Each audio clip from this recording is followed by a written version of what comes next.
Let's start with a few announcements. Let me remind you that we have our first exam May 1st, so this Friday is it, right? And yeah, 24-hour time period. It will be as an assignment on Canvas, and you're gonna have to upload your exam, your solve exam. What else? So we're not. The exam covers still chapter 5, and next class. And we are not gonna cover chapter 6. So from the very beginning, you may have remembered that we as our plan did not include covering chapter 6 not because it's not interesting, but because we really don't have the time. And it's very important that we get to chapter 7, and which is what we're going to be starting today, which is about integration. So it's the thing that ties it all together. If you remember from your calculus classes, you first learn about limits, then derivatives, and then integrals. And the fundamental theorem of calculus is what it brings it all together, ties it together. So that's what we're going to be what we're going to be doing today. We'll start talking about that. Okay, so let me go to the book. All right, so the chapter is titled the Riemann Integral, just like you see on the screen. And the reason it has, you may remember from your 150A, 150B days, we call it the Riemann Integral because of Riemann, Bernard Riemann. We share the first name, as a matter of fact. And there are other integrals.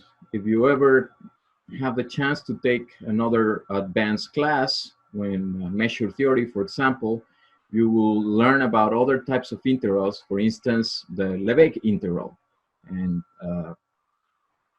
which has its pros and cons, right? It's like different ways of trying to, in a certain sense, answer the same problem. And that's what we're going to be starting. That's what we're going to start doing today. And the main difference with respect to the way you probably did it in calculus is that our approach will not be according to the traditional way the Riemann integral is done. So ours will be a little different, and it will emphasize in particular the concept of supremum and infimum, so it's like a way of tying it all together with the beginning of the semester, right? Where we learn about what made the real numbers, right? This property of having least upper bounds or greatest lower bounds. So that's how we're going to be doing. So Petros asked if it's easier to use in higher dimensions and abstract spaces than Riemann. Well, it's in a certain sense, it's easier to generalize. So in that sense, you are right. So the Lebesgue integral, it's more appropriate for other types of spaces, right? And it ties up with things like probability theory. And you know, you can do it with spaces of functions and things like that.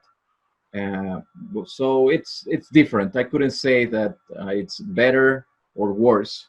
And well, you need to also understand that all of this has a historical point of view, right? It was all created according to, you know, Riemann came first, right? Lebesgue is late 19th century, early 20th century. All right. So let's move it a little bit along. So the 7.1 has a nice discussion about how is it that we should define integration, right? And initially, so here's it even has, let me scroll down.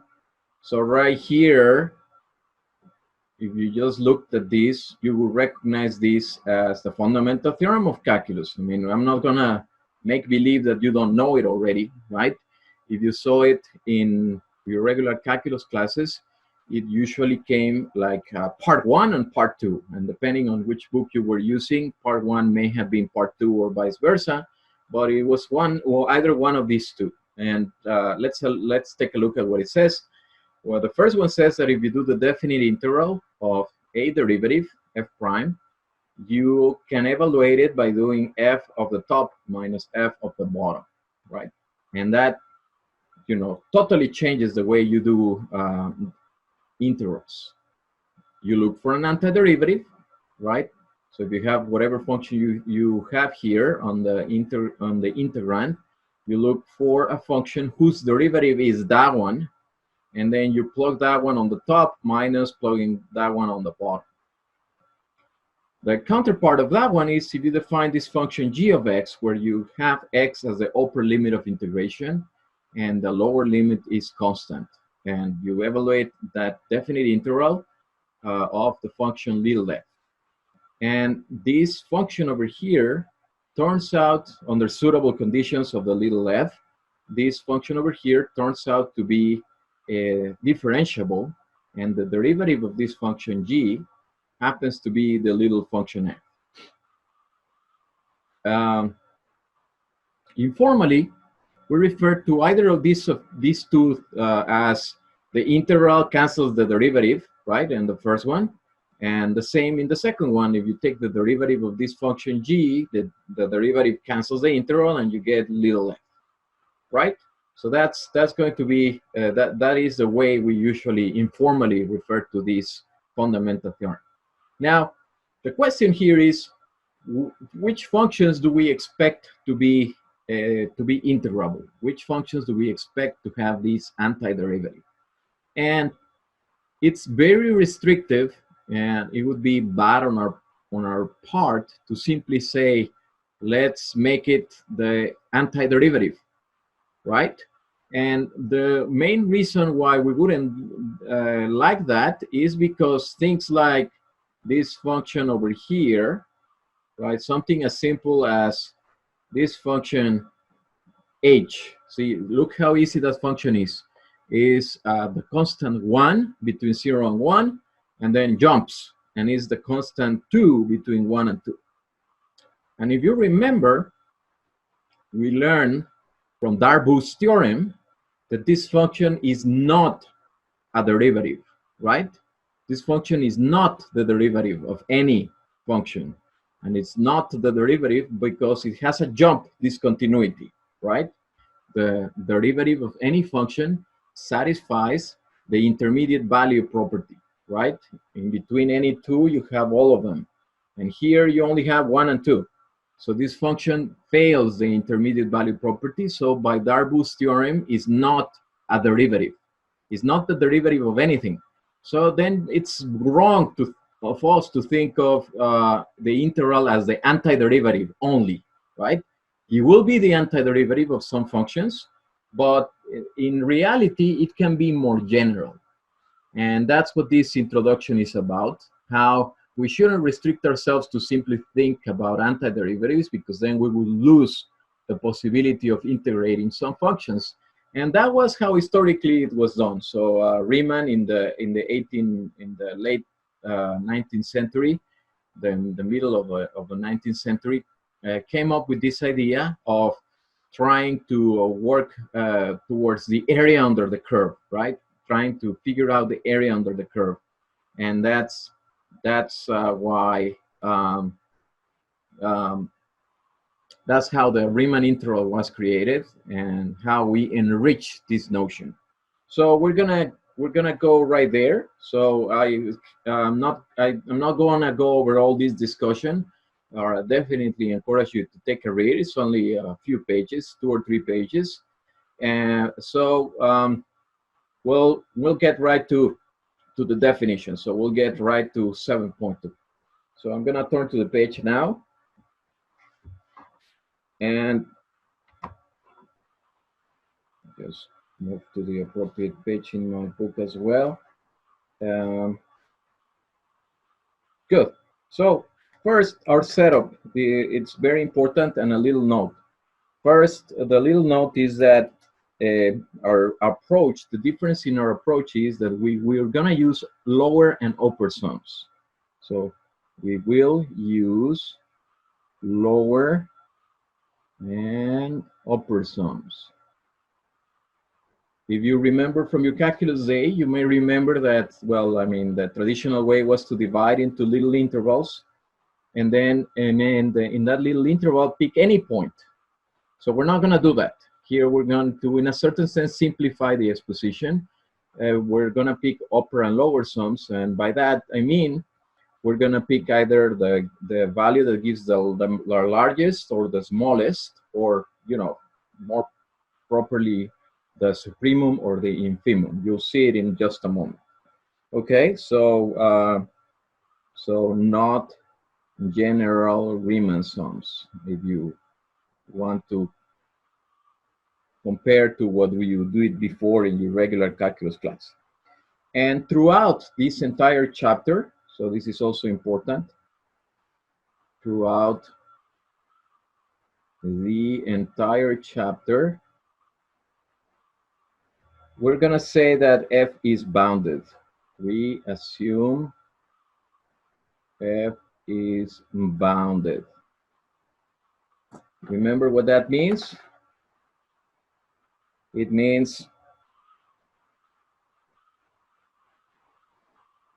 that the absolute value of f of x is smaller than m for some m for any x in the domain of f,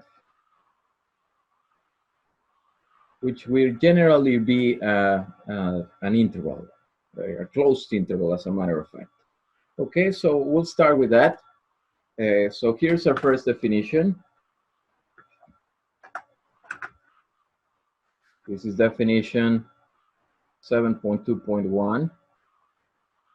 And we're gonna define a partition. A partition, that's the new word we're learning. P of the interval AB, closed interval AB, is a finite set of points from the closed interval AB that include both A and B. Easy, right? So picture time. Here is our interval AB. So let's say here's A and here's B. And here's a partition. So it's a finite set of points, maybe those, and we have to include A and B. And generally we write it like this. We write it like a little bit. We write it like this, P, and it's x0, x1, x2, xn, with A is x0, and then they're in order. Usually we order them, just because then it's easier to refer to them. And if that's the case, then in my picture I have, this is x0, this is x1, x2, x3, x4, x5, and x6. I only have 6 in the one I have. Okay, is that clear? Easy. It's easy, right? It's supposed to be easy. And notice how, as opposed to maybe something you may have done in your calculus classes before, they are whatever, they are in whichever order, right? I mean, maybe in your calculus class, you had partitions where these were all the same size, the difference between consecutive ones. That's not the case here, right? It could be whatever you want. It's just a finite set of points. Okay, super easy so far. Good. So now we're going to continue, and we're going to define a lower and upper sums with respect to this partition. And for that, we first need to recall the following. So we're going to use this notation as well. So here it is. For each subinterval xk minus 1 xk of p with k between 1 and n, let, and this is how we're going to denote it, little mk will be the infimum of f of x over all the x's in xk minus 1 xk. Remember, f is a bounded function, right? And capital MK will be the supremum of the same set,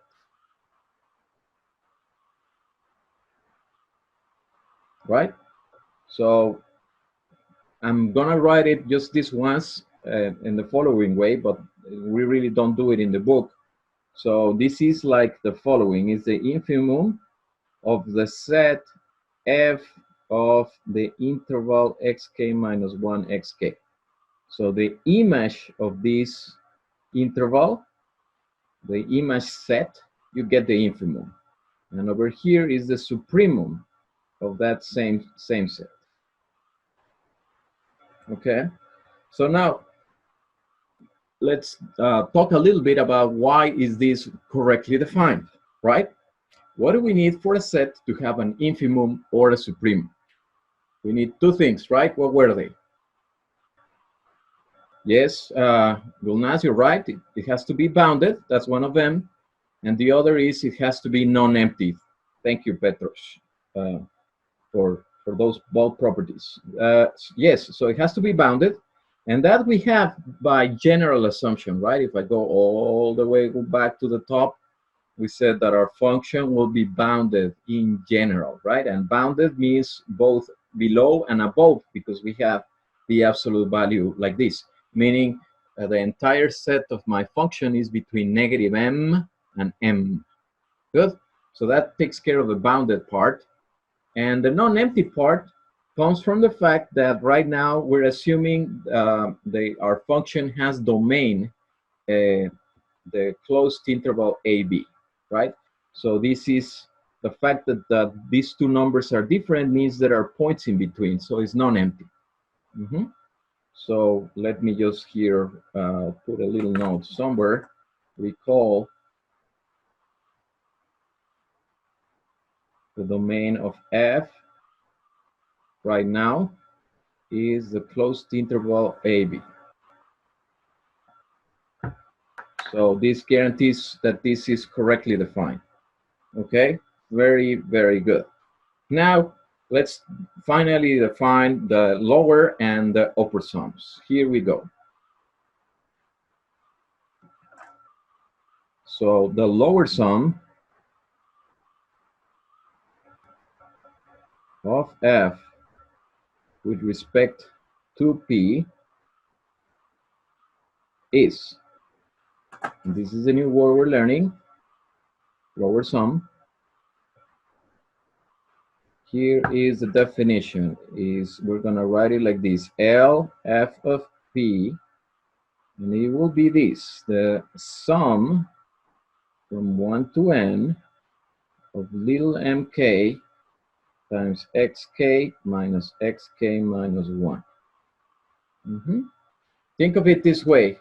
So it's the infimum, that's why we call it lower, the infimum, times how long is the interval that goes, let's see if I can make it fit, not really, but from here to here, right? From xk to xk minus 1 is the length of the kth interval. So let me write it like this. So this is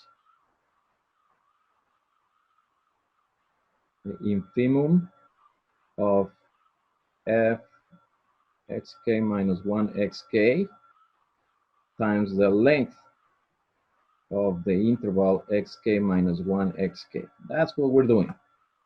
Okay?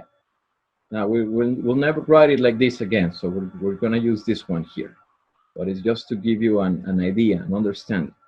And the upper sum will be similar, but instead of using the infimum, we're going to use the supremum. So this is the supremum of f evaluated in that interval times the length of that interval. All right. So, and okay, I didn't say this is the upper sum. The upper sum of f with respect to p. So these are the most important definitions of the entire chapter. Okay, so understand them well. They're very, very important. They're going to be the building blocks of the integral that we're going to define shortly. All right, so to define the integral, we're going to use this lower sum of a partition and this upper sum of a partition. Right now, let's do a little picture to understand how it would look like in general. Right, so let's do a picture. Let's do a little example here. Right. So if we look at a function, draw a function here. So say here this is A and this is B, and say it's a function that goes like this. And we're going to pick this partition here, here, here, here, and here. So this is my partition. So this is x0, x1, x2, x3, x4, and x5. Right? Now, I'm going to represent the lower sum. So for the lower sum, remember, what is it that we're doing? We are doing the sum. So here's my representation of the lower sum. So the lower sum of this f with respect to my partition P, which is only this 5, is the following, is the sum from 1 to 5 of little mk xk minus xk minus 1, right? And what does that represent? Well, the beginning is x1 minus x0, so it's the length of this interval times the infimum of the function from here to here. Now here the function is continuous, so it achieves its minimum. So here the infimum is the same as the minimum, and it's right here, this point over here, this height. That's the smallest, right? So it ends up being this one over here, the area of this rectangle. The area of that one, it represents, so let me write it here. Should I, area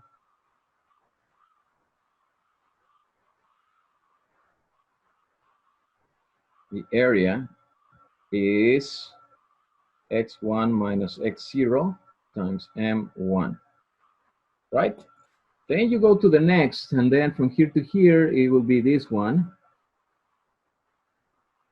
Because now the minimum from here to here is this. Then from here to here, and I'm calling it minimum because it's a continuous function. So the next one will be here. Then this one. And last, this one. Right? So those areas together is the lower sum. And now you also maybe get the idea of why we call it lower sum, because no matter how we do it, at least for continuous functions, it's always going to be an area that's below the curve, right? So at least for continuous functions, that area, it's going to be below, right? Now, if we repeat this picture for the upper sums, let's try it. See if we can make it work. So we have our axis and our function.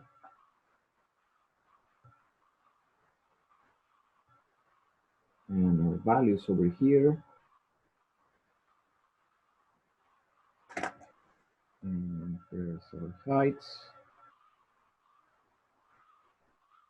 But now I'm gonna make the upper sum. So the upper sum, by definition, is now from 1 to 5, the supremum. And in this case, the supremum happens to be a max.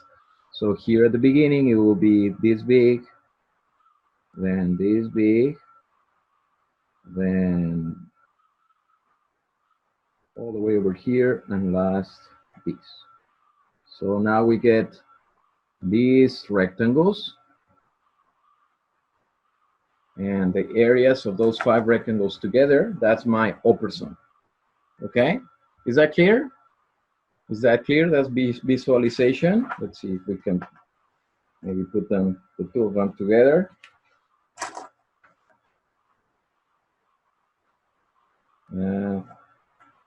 Not quite.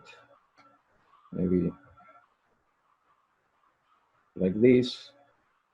I would need to move the camera, and I don't want to do that. But so here is a lower sum, right? See how all these rectangles are below the curve, right? Because we're using the infimum. And here's the upper sum. Look how all of these rectangles are higher. So they contain the entire area under the curve, right? So the area under the curve is sandwiched between the upper sum and the lower sum, at least for a function that is continuous, like the one that I'm showing. Okay?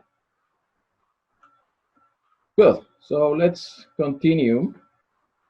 Professor, shouldn't it be the same rectangles for both of them? So like the infimum is 5 rectangles and the maximum is Oh yeah, I missed one. You're right. Let me see.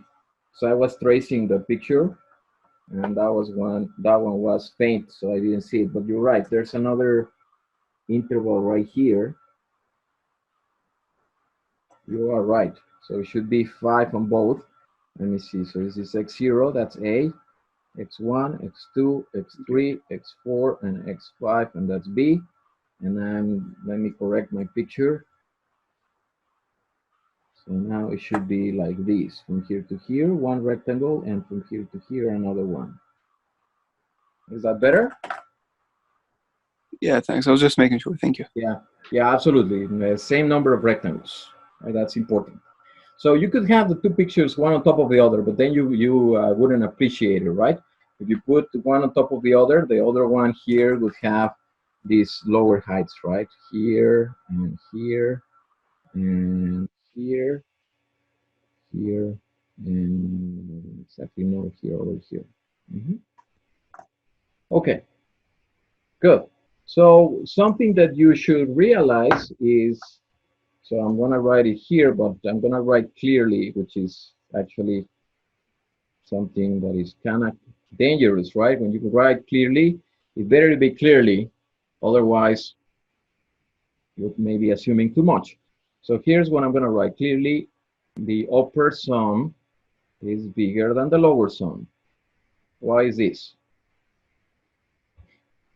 So I wrote clearly, so that should be clear, right?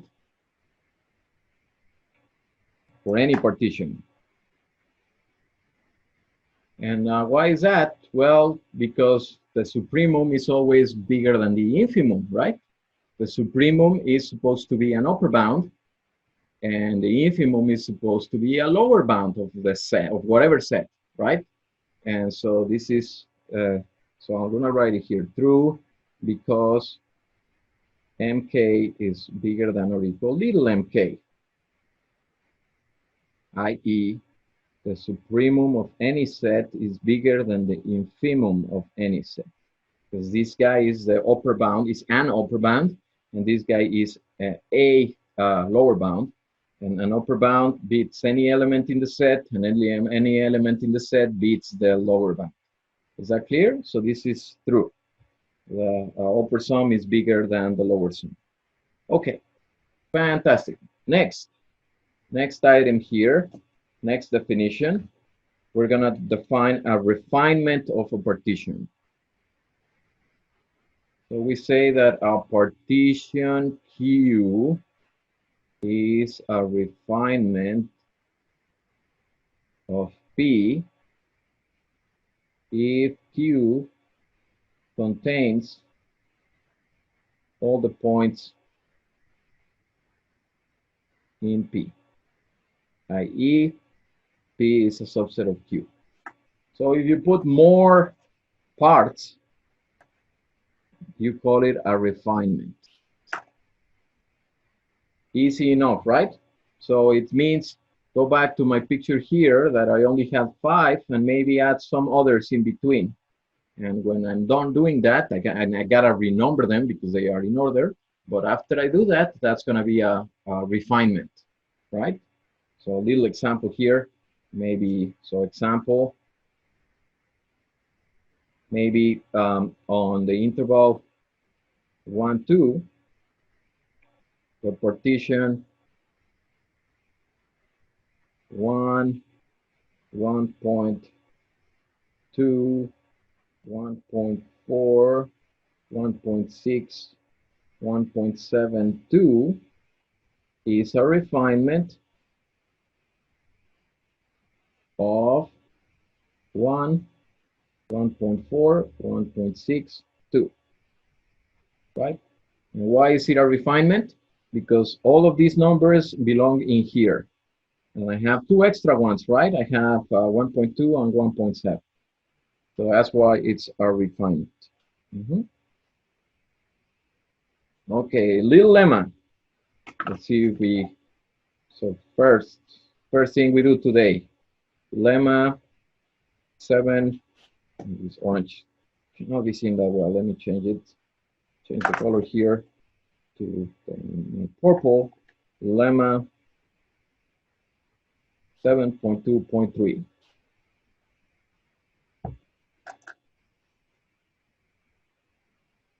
If Q is a refinement of P, then the following things happen. The lower sum of Q is bigger than the lower sum of P, and the upper sum is smaller. Right? Why is that? See, you cannot see this when I corrected my mistake. See, I sort of did that, right? Remember here, let's go back to my picture. When you guys noted my mistake that I only had 1 big interval instead of 2, what happened when I corrected it? See, when I corrected it and I added the point x4, now this big rectangle, this big orange rectangle became 2 little rectangles. And the areas of those 2 little rectangles is together, that area is smaller than the area of the big rectangle that I had before. That's the same idea that we're doing here. So what we're doing here is we're saying, if you have more rectangles, if you have a better partition, you're gonna have a smaller upper sum, and you're gonna have a bigger lower sum, okay? So let's prove this, and I'm only gonna do the lower one. The other is done by symmetry. So you change wherever it says infimum, you change it, sorry, whenever you say, yeah, infimum, you change it to supremum, and the inequalities will all be reversed. Okay, so let's prove this, but we're only gonna do it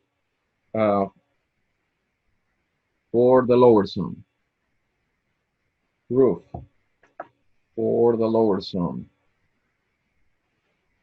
Okay, so I'm gonna do it it's gonna be approved by induction, and we're gonna. The idea is to do it when you only add 1 point. So let's analyze what happens when you add when your refinement means adding one additional point. So let Q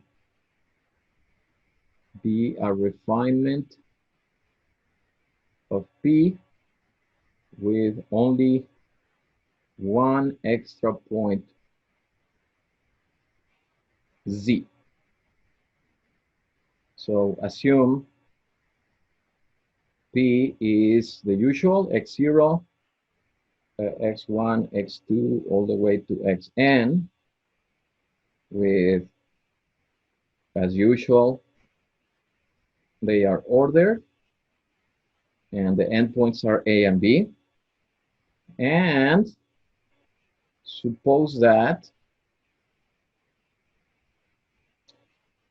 our Z is between xk minus 1 and xk, right? It has to be between some of these, the new one that we're adding, right? So then let's look at this. Let's look at what is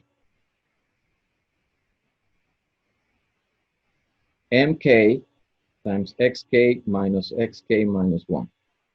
Well, for sure, I can write this as follows. Xk minus z plus c minus xk minus 1. So I'm just involving the point z, which now I can break, right, into two of these. Xk minus c plus mk times c minus xk minus 1. So I just added a 0 here, and then I broke it down. And I want to break it down because I want to involve now these new differences, right? Now, here's the thing, though. If you have an infimum over a smaller set, well, that infimum may become bigger, right? So this is going to be less than or equal mk prime. I'm going to tell you what that is in just a moment. And over here, mk double prime. And I'll tell you in a moment what these prime and double prime are, where mk prime is the infimum of f of x over the x's between xk and z, right? And like I was telling you, this infimum is over a smaller set. So because it's over a smaller set, this is in general smaller.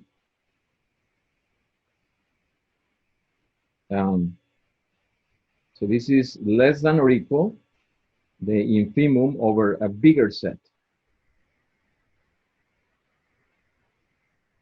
And this happened to be mk. And the double prime one will be over the x's between z and x, my bad here, xk minus 1 and c is what I should write. This is written funny. It should be, of course, c is smaller. I wrote it wrong here. Z and xk is the first, and the other is between xk minus 1 and c. And this is again smaller than the infimum of the bigger set, which is if you do it over the interval xk minus 1 xk. So here's a property that we're using, and this is from chapter from the very beginning of the semester. So the property that we're using is that if A is a subset of B, then the infimum of A is smaller than the infimum of B.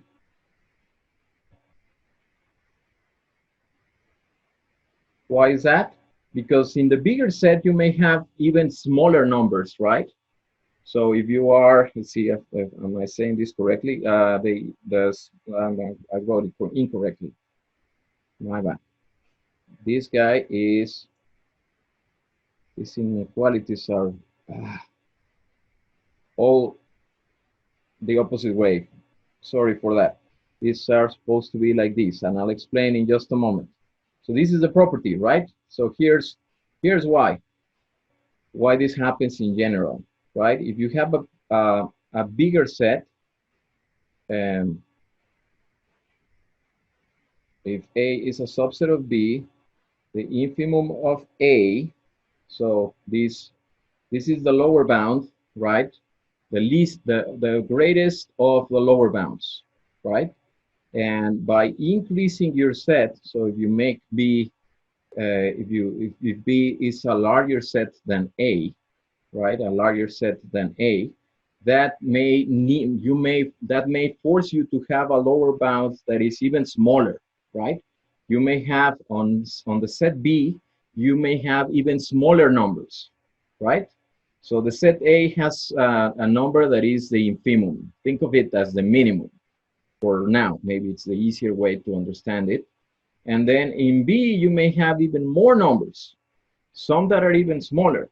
So that may force the lower bound to be even smaller. So that's why the infimum of the set B may be even smaller, right? So these inequalities happen in general. And that's all we need really, because then this shows that, see, this is the only part in which the two lower sums are different, right? So once you establish this inequality, it follows that the lower sum of FP, so what is this one? This one includes, so let me remind you. So this one has M1, X1 minus X0, and then M2, X2 minus X1. And then somewhere over there is MK, XK minus XK minus 1, and then MK plus 1. And then the last one is MN, XN minus XN minus 1, right? That's that one. And the other one, if I add Z, P union C, well, this part is the same. So the same. And here, this one, instead of having this, we have two. We have, well, the MK prime, MK double prime, Z minus XK minus 1, and then the MK prime, XK minus C. And then again the same. So the two lower sums are almost the same. The only part where they're different is right here. This part is the only part where they're different. And we already established that this one is smaller than the sum of these two. That's the inequality I wrote here. This one, smaller than the sum of these two. So if you put it all together, so if you add these terms that are the same for the both of them, you get that this is smaller than this one. All right? And this is the end of the proof, because now that you know it for one, if you add more points, you just use induction, right? So by recursion or by induction, you now get the following. This is less than if you add point Z1. And then this is less than if you add to the previous one you had, you add C1 and Z2. And that's less than if you add C1, C2, and C3, etc., until you get to Q. However bigger Q is, all right? And this is the end of the proof. To do the other proof for the upper sum, instead of infimum, you need to consider supremums. And then this inequality over here, so I'll just write a little note here. So to do the proof for U of FP greater than or equal U of FQ, use the property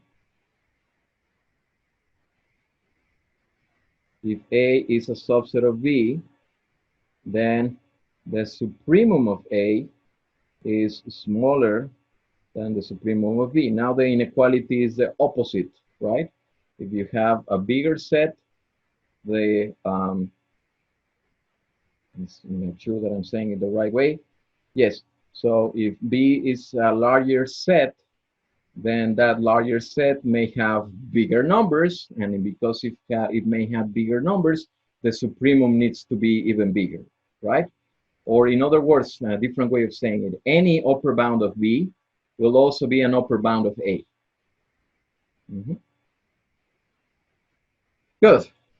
So that's the end of this one. All right, and there's a little nice consequence of this little lemma that we just did. Let's write it here.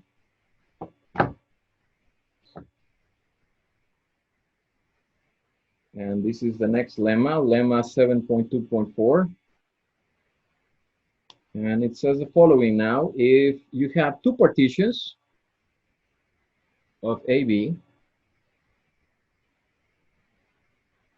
then the lower sum is of one of them is always smaller than the upper sum. This is very, very important. It's so simple, but so important. So the lower sums, all of them, are always smaller than the upper sums. Neat, right? Doesn't matter what partitions you use. It really doesn't matter at all. All the lower sums are smaller than all the upper sums. And it's not clear right away why. And the proof is only one line. You'll be surprised. Here's the proof. Now remember, these partitions P1 and P2, maybe they have nothing in common, right? Maybe the P1 has some numbers and the P2 different ones. They don't share anything. Or maybe they share some stuff. We don't know, right? They can be any two partitions. Here's the proof. Well, I'm going to use the two of them together, right? I can put P1 and P2 together, and P1 union P2 will be a refinement of both. So note that Q equals P1 union P2 is a refinement of both P1 and P2. How this happens? By the result we learned before. Well, this one is smaller than if I use P1 union P2, right? If I use Q, because Q is a refinement of P1, and that's the inequality we just learned from before. Now, we also said that all the lower sums are smaller than the upper sums. And we also learned that this P1 union P2 is a refinement of P2. So by the previous lemma, this is less than or equal U of FP2. And that's it. Ta-da! We're done. Doesn't matter what P1 and P2 are, this inequality holds all the time. Okay. Questions so far? So we're about to define the Riemann integral, finally. Okay? Well, almost. Here's now our next definition. Definition 7.2.5. Okay. Now, I should have. All right. So here we go. Let P, I shouldn't have used this, special P before. I'm sorry for that. So now this is a different one. This special P, like script, calligraphic P, be the collection of all possible partitions of the interval AB. These are all the partitions. Here is now the following definition. The upper integral of F is defined as, this is what we're learning, Here's the definition. U of f, we're going to call it, and is the infimum of UFP, where P ranges over all partitions. And similarly, the lower integral will be defined similarly. So L of f, it will be the supremum of the LFP over all partitions. All right? Okay, and we're almost about to define. We have this little lemma, a simple one. And it's one of your homework problems, so I'm not going to do it, but I'm just going to write it here. Lemma, U of f, the upper integral is always bigger than the lower integral. Thank God. Otherwise, the names would be weird, right? So the upper is always greater than or equal than the lower for any f bounded, for any bounded function f on the interval AB. So the upper always beats the lower. All right?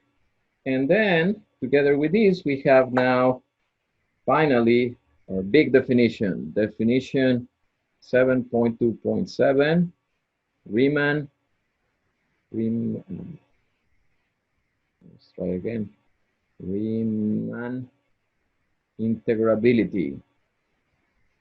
Here we go. It says, a bounded function f defined in AB is Riemann integrable or integrable if the upper integral equals the lower integral. In this case, we define the integral from a to b of f is either one of them, because they're the same, right? So that's our definition. So when you do the upper integral, if you do the infimum of the upper partitions, of the infimum of the upper sums, and that happens to be the supremum of the lower sums, then you get this, right? Now, let me remain, so let's go backtrack a little bit and understand all that we did here, right? Let's backtrack to this lemma, right? This lemma is important, as I was telling you. So in this lemma right here, we have that all the lower sums are smaller than all the upper sums. So let me do a little picture here to understand what is the situation in general. So here is the real line. And this is a generic picture of where the lower sums live and where the upper sums live. So these are the, the green ones will be the lower sums. So the lower sums over all partitions are maybe here. I don't know where they are. That depends on the partition, right? But they live somewhere in the real line. And we know that all of them are smaller than the upper sums. So the upper sums, I'm going to do them in purple, are always on the right. So the picture always looks like this. So these purple ones, these are the upper sums, UFP, and these green ones are the lower sums. That's what we learned, right? Then what else did we learn? We learned that the upper integral is the infimum of the purple ones. So one of these over here is the smallest one. That's U of f. This is the upper integral. And the supremum of the lower sums, that's L of f. That's the lower integral. If it happens that these two guys meet, right? So this is the generic picture, the one that I just showed you. That's the generic picture. So we have all the upper sums in one side, all the lower sums in one side. Maybe you see me in the mirror, so I don't know if I'm pointing in the right direction, but you understand. Then, so all the upper sums are bigger or the lower sums are smaller. And we have the infimum of the upper sums and the supremum of the lower sums. If those two guys touch, if they are the same, then the function is integral, right? If and only if that happens. So this drawing that I did here is a situation in which the function is not integrable, right? Right here, this function is not integrable. We'll do some examples later on to show you. I'll give you some examples of some functions that are not integrable and some functions that are integrable. Or maybe we can already do one of them. Let's see. At least for an example of one that is not. I mean, how could it happen that these don't meet in the middle, right? Maybe that's a possibility. Let's see. Should I do an example right now? Well, we'll leave it for later. All right. So let's move it along to the workforce, the workhorse. I mean. So this next theorem is going to be your go-to guide to prove something is integrable or not. Right? It's very, very useful theorem. So this is theorem 7.2.8, integrability criterion is what the book calls it, and it's extremely useful. This is what it says. It says a bounded function f is integrable on the closed interval AB if and only if for every epsilon greater than 0 there exists a partition P sub epsilon of AB such that the upper sum with respect to P epsilon minus the lower sum with respect to P epsilon is less than epsilon, right? This is going to be our workhorse. This is the one we're going to use to prove that that the function is integrable. We'll use this all the time. It's actually quite convenient, and it's easier than other. See, this saves you some work because you don't need to calculate the upper integral and the lower integral. That would be like doing two things and then check that they're the same. Here is like you check that their difference is going to come together. All right. So this is very, very useful to check something is integrable. Also to check something is not, because you can do the negation of this. It's an if and only if statement. So it's really, really, really strong, right? It gives you one way or the other way.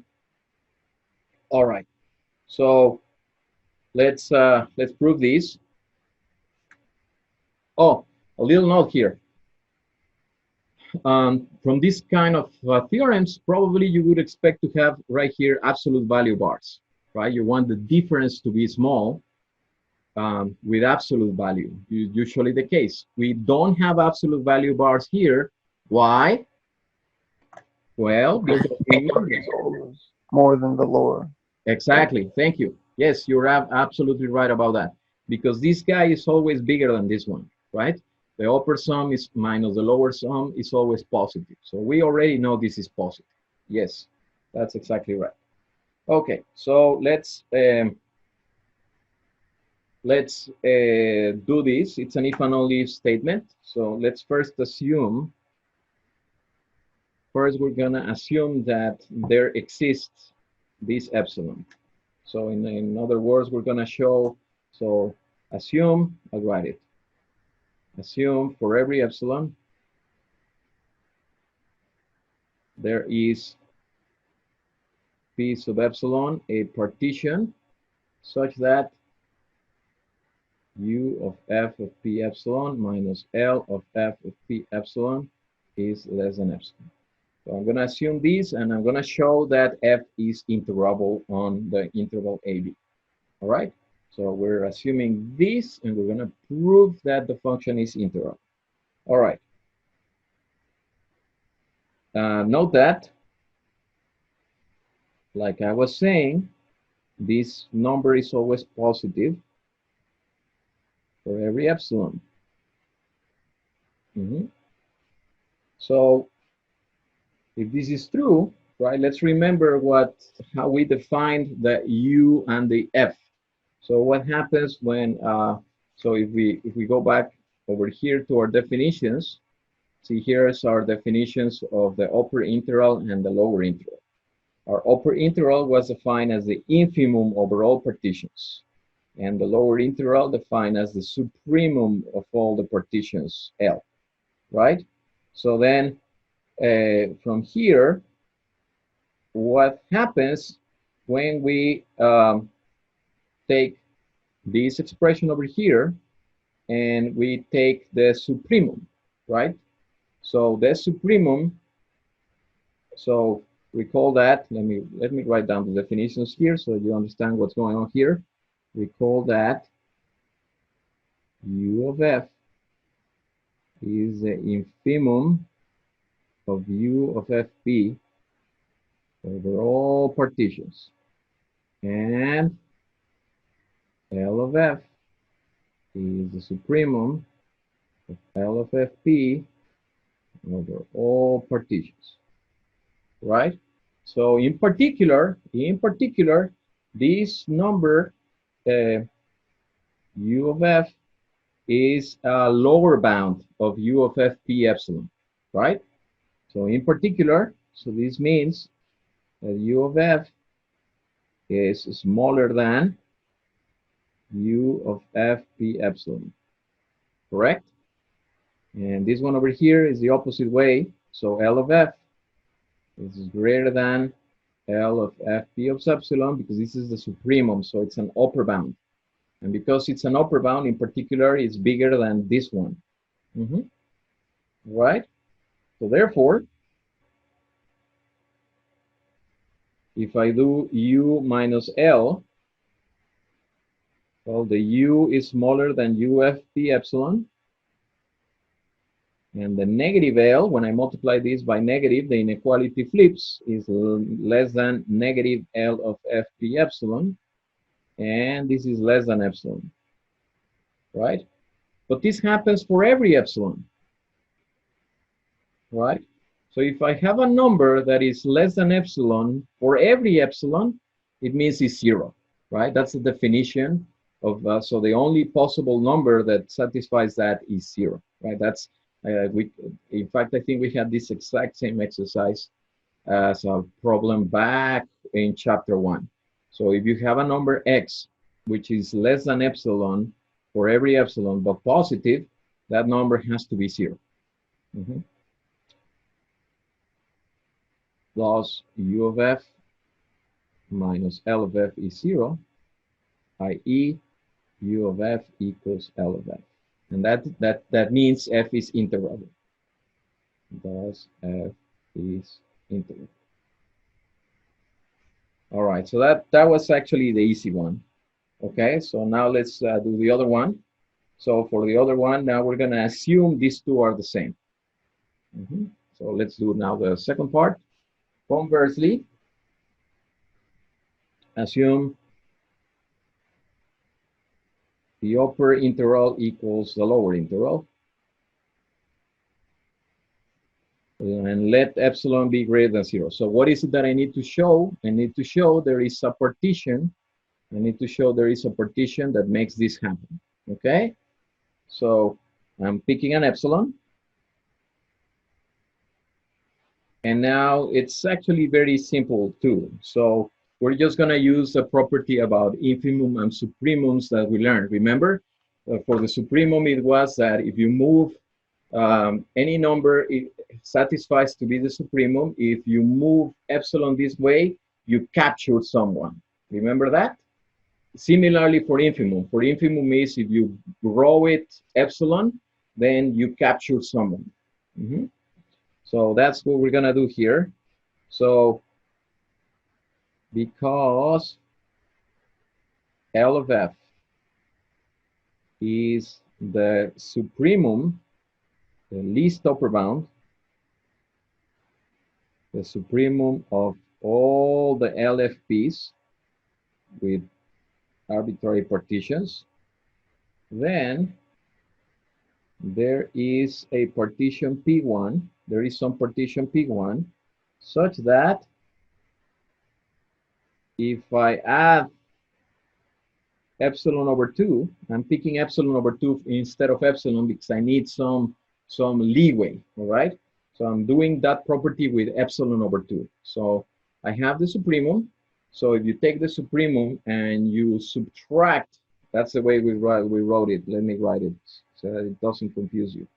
So if you take the supremum, this is the supremum, L of F, and you subtract a little bit, you capture someone, right? So really the one I want is where this number is on the other side, so I'm just gonna write it like this. Similarly for the upper integral. For the upper integral, the upper integral is the infimum, so it's the same property, but now we take the infimum and we go, we add epsilon over 2 to it. So similarly, since U of F is the infimum of UFP of all the upper sums over all partitions, then there is some partition such that what happens? Well, the same, the way I was telling you, right? So we have the infimum, and if we add a little bit, we add epsilon over 2, then we passed someone. And again, the way I want to write it is the other way around. So I want to write U of F is greater than or equal UFP2 minus epsilon 2. All right. So now what? Well, now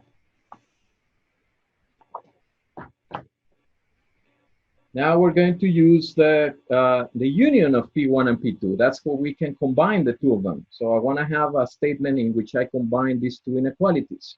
To be able to do that, I need a partition that that has both P1 and P2, and which better one than the union, right? So we consider P1 union P2, and that's the one that's going to work. So I'm going to call it P epsilon. So let P epsilon be P1 union P2. So we put together the two that we had before. Then this is going to happen. What happens when I do U of F of P epsilon minus L of F of P epsilon? What is that? Well, I don't know, but this one is a refinement of P1 and of P2, right? P epsilon is a refinement of both P1 and P2. Because this one is a refinement of P2, then this is even smaller than U of F of P2. Now this one is a refinement of P1, and because then the lower bound is greater than or equal than P1, then let me write the intermediate inequalities here. Then we have U of Fp epsilon is smaller than U of Fp2, and L of Fp epsilon greater than or equal L of Fp1. That's just because P epsilon is a refinement of both P1 and P2. So if I put this inequality here, it would tell me this, right? But then if I go here, where is it? Right here on top, I have that UFP of 2 will be less than or equal UF plus epsilon over 2. Turns out that this one was better, actually. I don't know why I wanted to add the other one. This is good. So this is smaller than U of F plus epsilon over 2. And this one with negative sign, if I put it on the other side, is smaller than negative LF, like this. L of F minus epsilon over 2. Yes? And notice that this is the same as U of F minus L of F plus epsilon over 2 plus epsilon over 2. But this is 0 because my function is integrable, right? Because it's integrable, these two are the same. And this is epsilon. So that's it. That we are done, right? I found a p epsilon with the property that the difference of these two is less than or equal epsilon. We are done. That's the end of my converse statement. All right, very good. So we have yet to do some examples. We'll do those soon because we'll do plenty of them. We'll learn about properties of the integral and so on, and that's going to be great. But the important theorem here, I'm just going to state it. We don't have time to work it out today anymore, but here is theorem 7.2.9. I'm just going to state it. And it says the following. If f is continuous,